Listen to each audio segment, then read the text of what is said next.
Because I Love You by Max Lucado. Long ago in a land far away, and unlike any you've ever seen, there lived a wise man named Shaddai. Shaddai was a large man with a tender heart. He had bright blue eyes and a long, thick beard. When he laughed, which is something he did often, his cheeks would lift until his eyes became half moons of joy. When he sang, which is something else he did often, everything stopped to listen. Tall aspens would bend, squirrels, butterflies, and birds would pause. Even the children would turn when they heard his voice.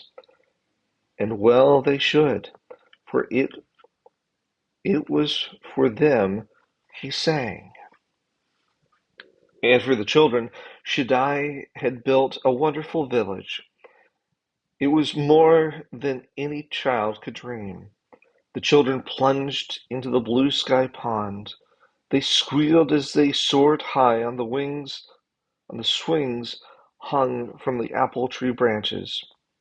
They scampered through the meadows and giggled in the orchards. The sun never seemed to set too early, and the cool night sky always brought a quiet peace. And most of all, Shaddai was always near. When Shaddai wasn't in the meadow with the children or in the orchards with the children, he was in the workshop with the children. They loved to be with him while he worked. They loved to smell the sawdust, hear him sing, and watch him carve a chair out of a log or make a table out of a tree. They would gather around him and take turns pressing their tiny hands flat against his great one. Every night he would gather the children on the grassy meadow and tell them stories. Fascinated, the children would listen as long as Shaddai or their weary eyes allowed. The children loved Shaddai, and Shaddai loved the children. He knew each one by name, and he knew everything about them. He knew Lucy's love of birds. He knew Roland's fear of darkness. He knew Daphne was friendly and Spencer was shy. He knew Paladin was curious. When one of them called his name, he dropped whatever he was doing and turned. His giant heart had 100 strings, each held by a different child, and Shaddai loved each one the same. That's why he built the wall. The wall was a high stone fence surrounding the village. Shaddai had built it rock upon rock. The wall was so tall it stood high above Shaddai. Even if he stretched his arms as high as he could, he still couldn't touch the top of the wall. He spent days building it, and as he built, he did not sing. A deadly forest stood outside the village. As Shaddai built the fence, he would often pause and look into the shadows beyond. Cruel thorns and savage beasts and hidden pits filled the dark forest. It was no place for the children Shaddai loved. Beyond the wall is danger, he would tell the children in solemn tones. You were made for my village, not for the terrible land beyond. Stay with me. It's safe here. But in his heart he knew it was only a matter of time.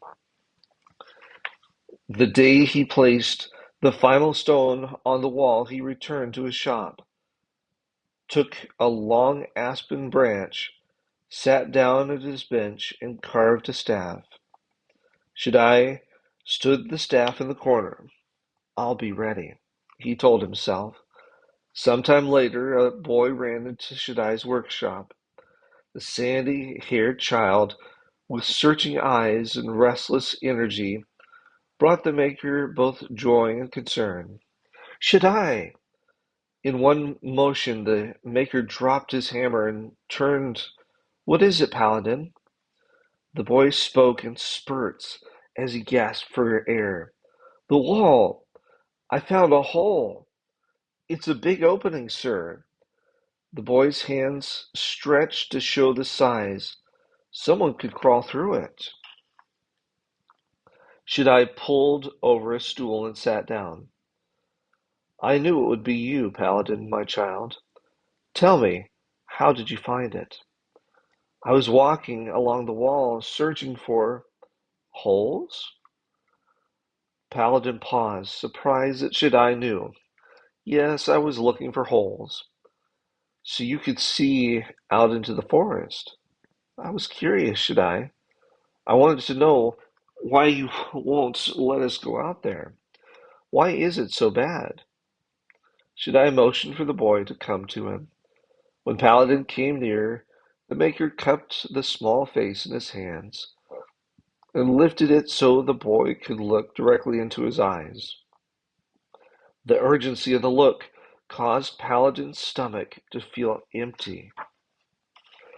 Paladin, listen to me. The lands out there are not for you. They are not for me. A journey into the forest will hurt you. You were not made for those lands. Let your feet carry you to the many places you can go, not to the one place you can't. If you leave here, you will not find the way back. Paladin spoke softly.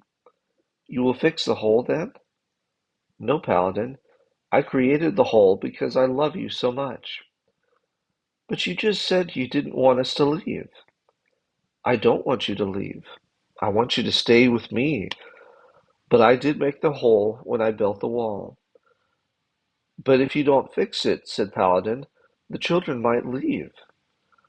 I know, Paladin, but I want the children to stay here because they want to, not because they have to. Paladin didn't understand. Uncomfortable, he turned to leave. He needed to think about what Shaddai had said. As he entered the sunlight, he looked back into the shop. There sat Shaddai, leaning backward, still watching. Paladin was confused. Part of him wanted the safety of Shaddai's shop, while the other part drew him toward the fence. He looked again into the shop. Shaddai was standing now, not moving, but standing, his large hand stretched out to the boy. Paladin turned quickly away, as if he hadn't seen. He walked as fast as he could, aimlessly at first, then purposely toward the fence. I won't get too near, he said to himself. I'll just peek out. Questions came as quickly as his steps. Why do I want to do what Shaddai doesn't want me to do? Why am I so curious? Is it wrong to want to see beyond the fence? By now, Paladin was at the hole. Without stopping to think, he lay on his stomach and squirmed through just far enough to stick his head out the other side. I'll just take a quick look, he told himself. What could be wrong with that? Shaddai said he made the hole because he loved us. I wonder what he's keeping from me. As his knees were moving on their own, Paladin crawled farther and farther. Soon he was through the hole and out on the other side of the wall. He rose slowly to his feet. For several moments he didn't move. He wondered if something would come out of the trees to hurt him. Nothing did. He relaxed his shoulders and sighed. It's not so bad, he said aloud. It's nice out here. What was Shaddai worried about? Paladin began walking into the forest. Twigs snapped beneath his bare feet. Sweet flower scents scented the air. I don't see any scary creatures, he thought. The trees were so thick he could barely see the sky. Just a few steps into the woods, he said aloud, to see what it's like. After a dozen more steps, he stopped. He liked the wilderness. Nothing to fear here. For the first time in his young life, he believed that Shaddai was wrong. Just wait until I tell the others. He turned to go back through the hole. but the hole was gone. He stopped and stared. He saw only a solid wall. Paladin ran to the wall. Was this the spot where he had crawled through? Or was it somewhere else? He couldn't remember. He ran a dozen steps one way and a dozen steps another. Nothing. Suddenly he heard a strange sound in the woods behind him. He swung around but saw nothing. Paladin looked into the forest. Now it no longer seemed friendly. It was dark and threatening, as if it were about to destroy him. Desperately, Paladin searched the wall. He couldn't climb over. He couldn't break through. There was no way home. If you leave here, you will not find the way back. Shaddai's words rang in his mind.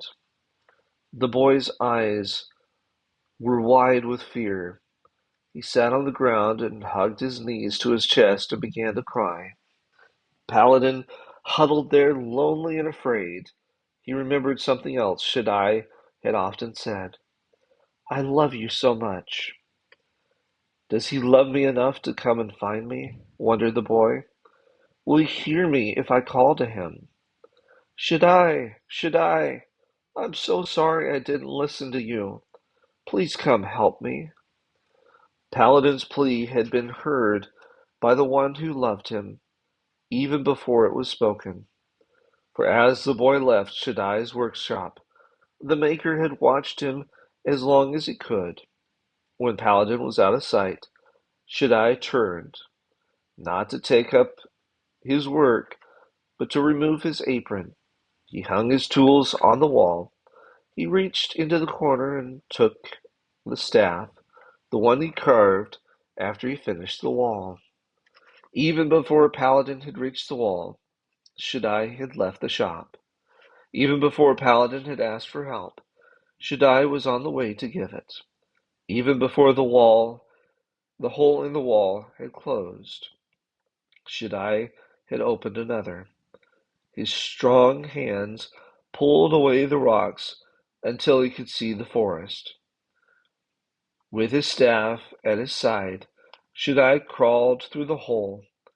He left the village he'd made and set out in search of his child.